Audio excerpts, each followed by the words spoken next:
This is one of my longtime friends, man. Oh, I like the applause. Straight out of Terra Linda. There we go. Thank you so much. Man, Thank you. No, my adoring fans out there applauding. Incredible at everything. That I told everybody the first person I've ever heard freestyle. Wow, against is that Robin true? Miller. You ate his lunch.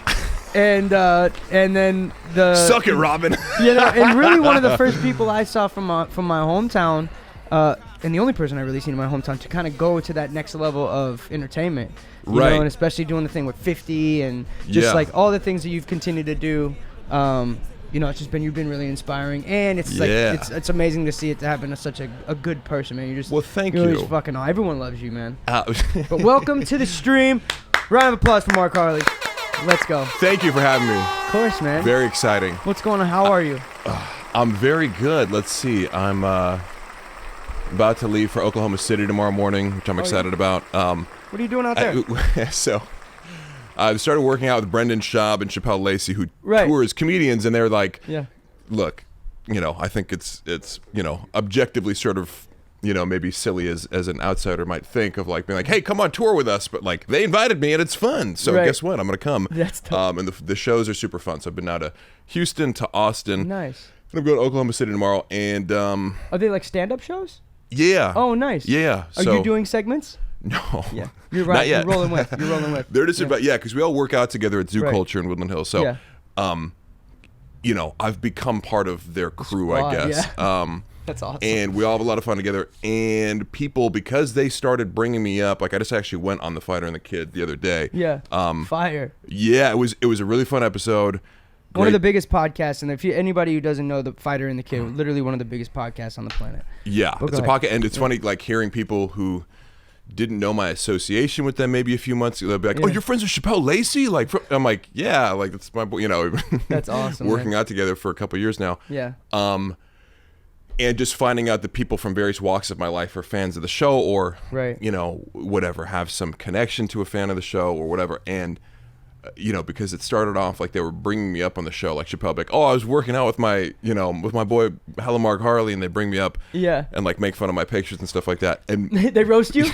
Not, I mean, like a little bit, but like it's also just like I'm already posting ridiculous shit. Like if I post a shirtless selfie, like I'm gonna try to put a joke with it, or have fun with the caption always to like draw you in to wanna hate on it, and then have something like I posted. Haters will say it's Photoshop. Exactly. Haters will say is my new go-to thing, but also I'll do like a long diatribe on like I don't know if you saw.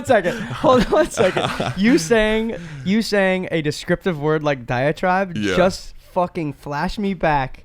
I can't believe I didn't remember this. You helped me write my college essay. And the essay was on the word altruistic. Altruistic. Do you remember that? Yeah, I do. Your vocabulary has always been insanely descriptive. Thank you. Well, I don't have I try to read. I'm not, but I do. I can't believe I obviously didn't remember I hate that. like anybody tutor. hates. Yes. Well, because does everybody know the whole story of no, like? No, you know what? I want to go, and I'm sorry to cut you out because I want to get to that stuff. But let's give a brief background of who you are, how you got into what you're doing today, how we met, all that stuff, and then we'll kind of it's off the top of my head that I met your brother when he first moved to Marin County, and we were both new kids at the school. I think that was the main connection. You were new too? Yeah, I had just moved from Southern California. Oh, you did?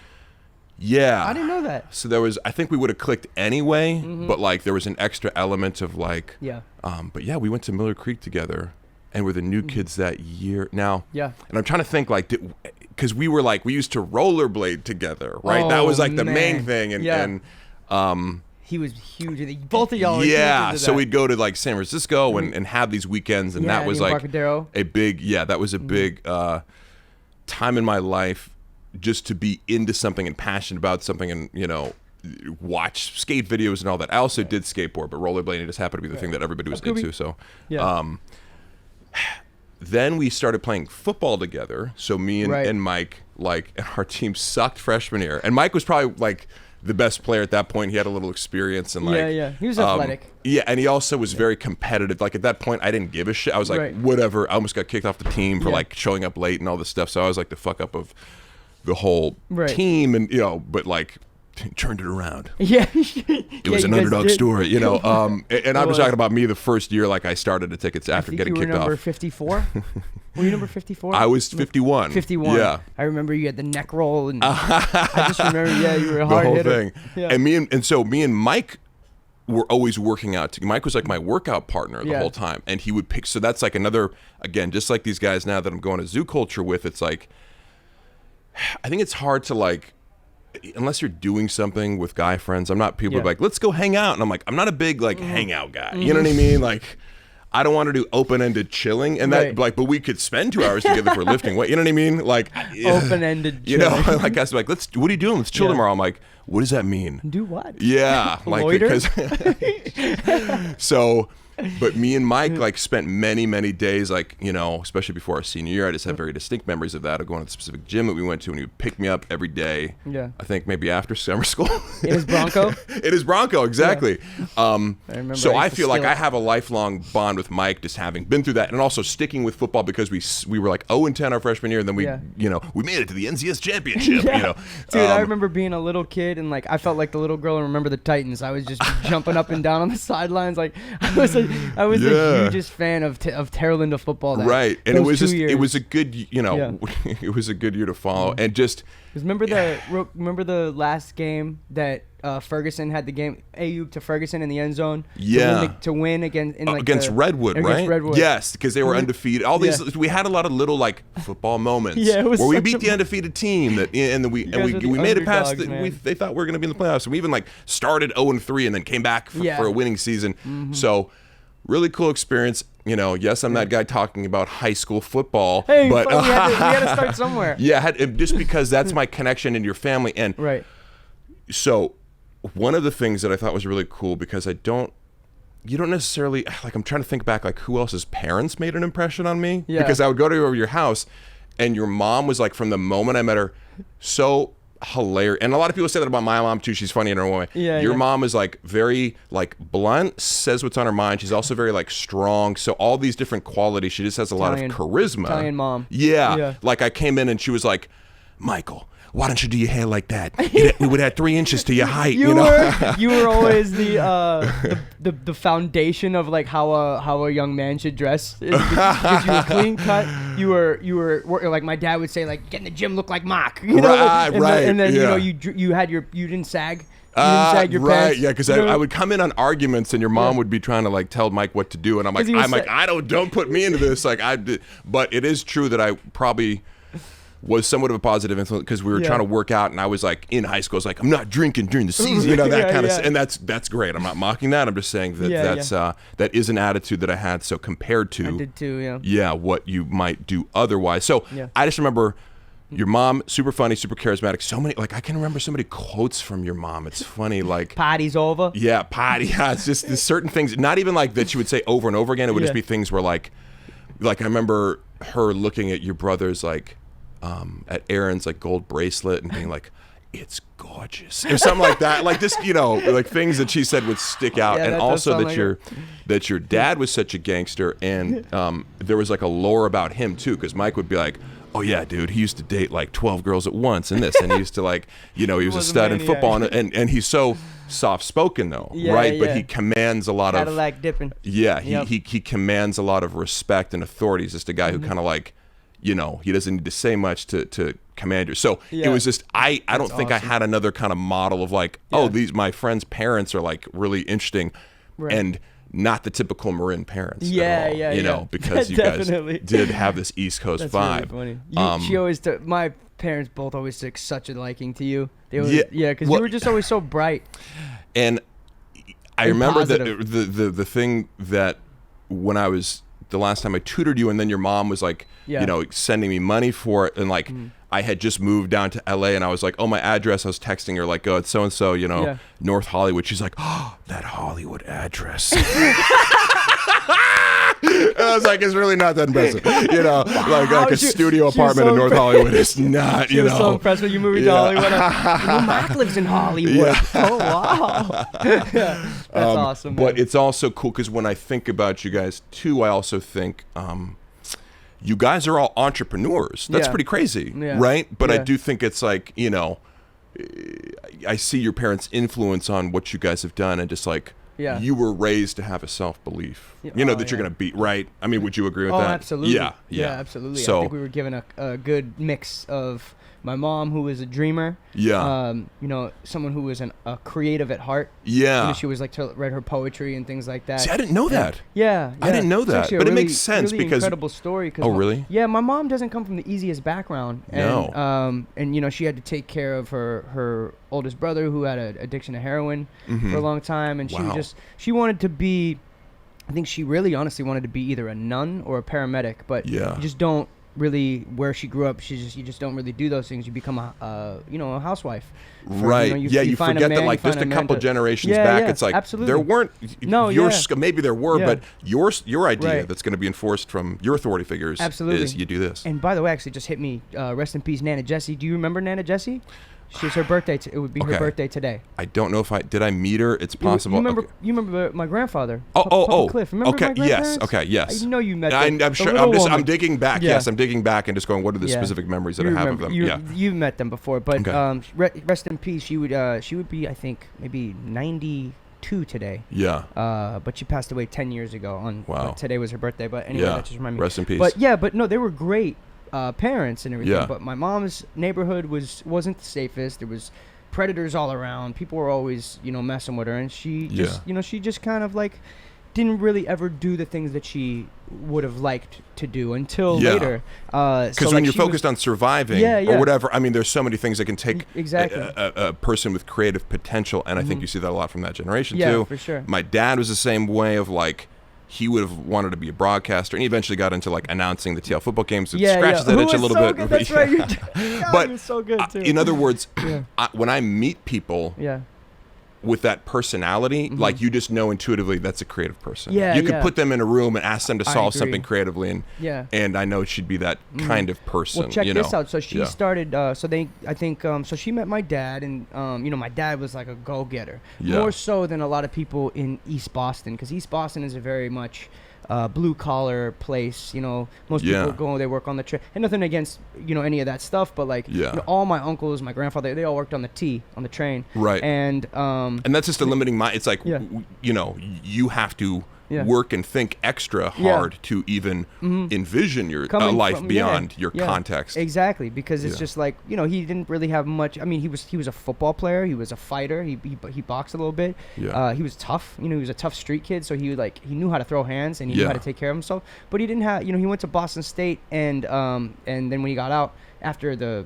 Toronto Argonauts, because he played 2 years professionally in Canada.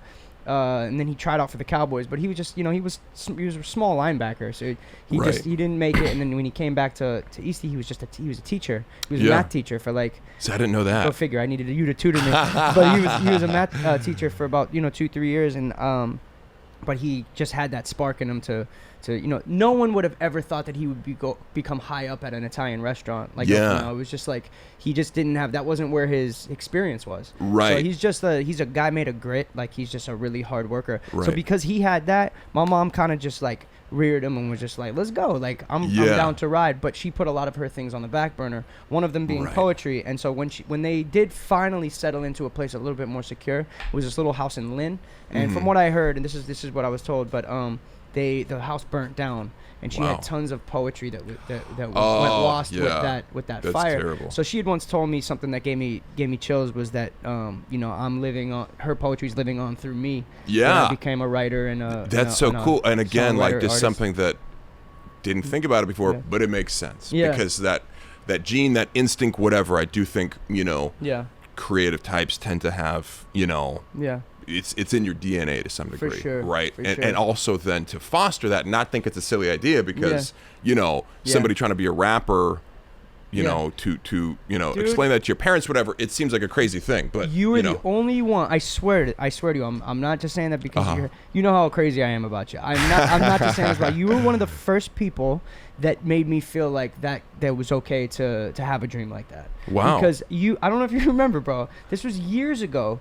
You were sending me songs that you would remix to like Mike Posner songs, like fast raps, atmosphere style raps that you were doing, and you would send them and you're like, what do you think? And I'd be like, you fucking kidding me? This is incredible. First off, how did you even record this? Like, that's funny because I was recording him on like the headphones that you get with the Apple mic like into my Mac. Yeah, exactly. But yeah, and I still do it. I just still like, you know, my vision still is to incorporate all those elements, you know, of like because I consider it like you specialize in one thing or not, but like screenwriting, music, like so many different arts I think come from the same place, and it's like solving a creative riddle or just, you know, it's the task of expressing yourself. So I feel like you can have a multifaceted, like, you know, approach to creativity, and you've focused on rapping and done incredible with it.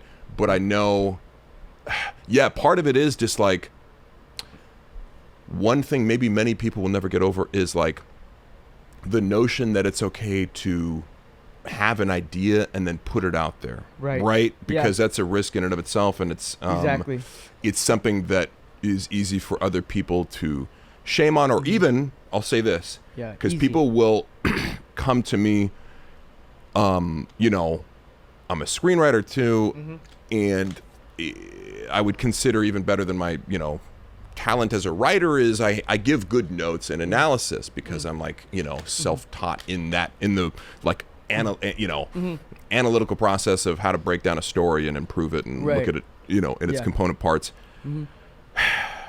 But sorry, I lost. No, you're talking about how it's easy to be judged and made fun of doing something. Here's the thought was, if you give something to somebody at the wrong time, right? So I was saying, when I look at a screenplay, if you just give that to your friend who's not a screenwriter, they're going to be like, it sucks. Whereas if you're a screenwriter or you're a musician, or you can hum a melody, and somebody's ability to be excited by something that's in a rough stage, definitely, you know, it is predicated on whether or not that person understands the process. So you can only go to other musicians and say this has potential or not, right? But if most people, if you're not in that specific area of artistic pursuit, you would look at it and go, well, it's just you humming. What's so special about that? Versus, again, the ability to imagine, you know, the potential of that melody or that rough draft of an idea, and you know, so that's another thing too. You have to be careful, because you can be shit like somebody who just isn't equipped to imagine your vision or your nugget of creativity in its full potential could dismiss you in that, you know, if that happens too early. That hurts early on. That's why I try never to be in a position of judging or okaying someone to do something, you know, like like that's why I never you know, it has its place for some artists, but things like American Idol and like these kind of tryout type shows, why they irritate me a little bit is because it kind of produces the mindset in someone that like there's someone to answer to, like there's someone to say either you can do this or you can't do this, and it just takes away the idea that there's so much niche pockets that you could fill in and create a business out of. Like, you know, who knows, like, you know, my music has been doing so well, but imagine this Twitch thing takes off as me doing just interview stuff, and then it becomes crazy stratosphere out of here. Then all of a sudden my focus shifts, and it's just like, I would have never planned on that. I don't know. So it's like you have to allow growth in if somebody has the skin to be able to kind of take that on the chin and keep moving, that's great. But like, you know, I just don't like being a person in position where someone comes in like, what do you think? I'm like, I don't know, man. Correct. You have to be selective about how you do that. You got to work more, but you know. And even when people come to me, for example, one common thing is they'll go, I get a lot of fitness questions now, so I'm not going to put that aside, like, because of the filtration process from being going. You make me look like you. And that's fine. I can answer that pretty easily, because essentially all these questions amount to like, for most people, let's say 8 out of 10, it's like they need to be like pointed in the right direction to take the first step. Other people maybe have more advanced questions, but often it's pretty basic things. It's about reframing your mindset. But it's so true. A lot of questions I got before that were how to get into acting or something like that, or should I act? And it's like, I can't tell you not to. Even though rationally you would say you have very little odds of success, all I can do is go take a class. You have to experiment yourself, and if that instinct is in you, it probably means that if you didn't explore that instinct, and the notion that you could really make this a passion, it can't be a passion yet, you know, you can't be passionate about acting if you've never done it, but you know, you want to be like, here's a resource I can give you. Take an acting class or do this first step. And as you're saying, maybe people come to you with what, like song ideas, beat, like that's actually a really good point, because that's happened a lot of times too. You'll find a few different things. One, some people come and they really just want a layup. So like, and you'll notice those people, because when you don't really have anything tangible for them, they'll disappear quickly. Right. So like some people, you know, they do come in and really all they want is either they want a quick chorus from me, you know, to make them a good song, or they want me to. But you don't sing the hook unless you wrote the hook, right? Yeah. I'm just kidding. That's an Eminem line. Oh yeah, is it? He says, "I don't sing the hook unless I wrote the hook." Yeah. I mean, have I ever done a collaborated?